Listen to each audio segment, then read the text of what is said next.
नमस्ते बच्चों। आज मैं अनुच्छेद लेखन यानी निबंध के संदर्भ में आपको बता रही हूँ कि आपके एग्जाम्स चल रहे हैं और संस्कृत भाषा में अनुवाद के माध्यम से हम निबंध कर सकते हैं, लिख सकते हैं, अनुवाद भी कर सकते हैं। अनुवाद भी हमें करने को आता है, क्वेश्चन पेपर में निबंध लिखने को आता है, पत्र लेखन को आता है। तो मैंने उन सबको ध्यान में रखते हुए आप बच्चों के लिए छोटे छोटे निबंध लिखे हैं यानी अनुच्छेद लेखन किया है, जिसमें सरल से सरल वाक्य का प्रयोग किया गया है। और आज का टॉपिक है मम प्रिय कवि।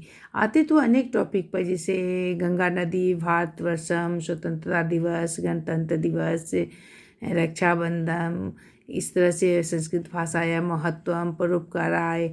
तो इन सब पर निबंध आते हैं आपको लिखने के लिए और 5 से 10 वाक्यों के बीच में संस्कृत में आते हैं और छोटी छोटी कक्षाओं में ये आते हैं, जैसे 5 में, 6 में, 7 में, इस तरह से आते हैं। तो मैंने 8 में इस पर ध्यान में रखते हुए मैंने आपको आज का मैं रखी हूँ मम प्रिय कवि, मेरे प्रिय कवि।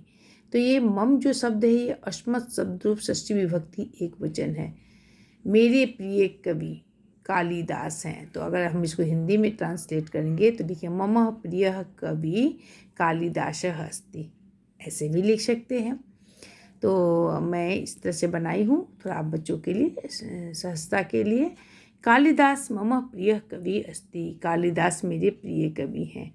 अयम विश्व प्रसिद्ध कवि अस्ति, यह विश्व प्रसिद्ध कवि हैं। इंग्लिश कालिदास बहुत ही मतलब प्रसिद्ध कवि हैं। कालिदास शेक्सपियर, संस्कृत में इनको शेक्सपियर भी कहा गया है, लेकिन उनसे पहले से ही कालिदास हैं। यह ही कवि कुल गुरु कवि श्रेष्ठ इति नामना विख्यात अस्ति, यही कवि कुल गुरु और कवि श्रेष्ठ के नाम से विख्यात है। आंग्लवासिनः तं भारतस्य शेक्सपियर कथयन्ति, आंग्लभाषिनः यानी इंग्लैंड के लोग जो होते हैं अंग्रेज, वो इन्हें भारत के शेक्सपियर कहते हैं। अयम महाराजस्य विक्रमादित्यस्य नवरत्नेषु सर्वश्रेष्ठ आसीत्, ये महाराज विक्रमादित्य के 9 रत्नों में सर्वश्रेष्ठ थे कहे जाते हैं। अयम कवि प्रारंभे मूर्ख आसीत्, ये बचपन में मूर्ख कहे जाते थे।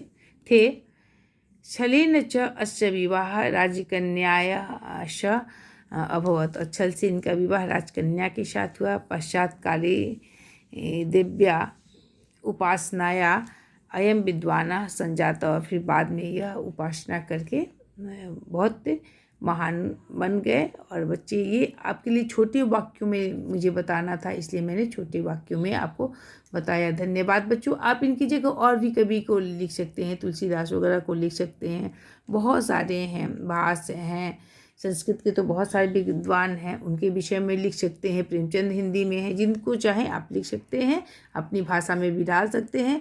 मैं अनुच्छेद लिखने की सरल से सरल तरीके अगले वीडियो में आपको बताऊंगी। धन्यवाद बच्चों।